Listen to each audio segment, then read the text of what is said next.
Shalom, cher Africain. Je vais encore te dire que tu n'es pas le moindre. Je vais encore te dire que tu n'es pas un esclave. L'histoire nous apprend que l'Afrique est le berceau de l'humanité. Et quand je lis encore la Bible, je trouve beaucoup de choses merveilleuses qui se sont passées en Afrique.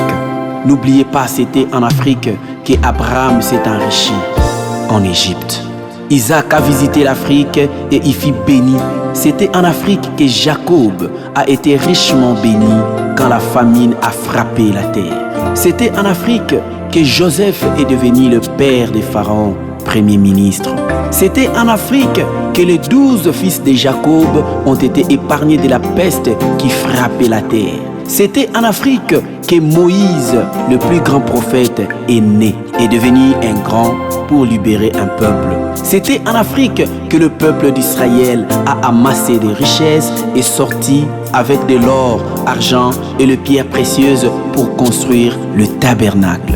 C'était en Afrique que notre précieux Seigneur et Sauveur Jésus-Christ s'est réfugié pour fuir Hérode. Le seul continent où il a trouvé refuge, c'était en Afrique. Quand Jésus avait pris le chemin de la crucifixion, c'était notre frère africain qui l'a aidé à transporter la croix. L'Afrique a touché la croix. Il a droit aux accus de la croix. Nous portons sur notre corps le marque de Jésus-Christ.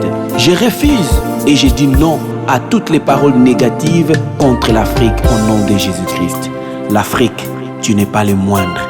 L'Afrique, tu es un héros. L'Afrique, lève-toi et implorons la plénitude du Saint-Esprit dans notre continent. L'Afrique n'est pas un cobaye. Votre frère Dixon Piana.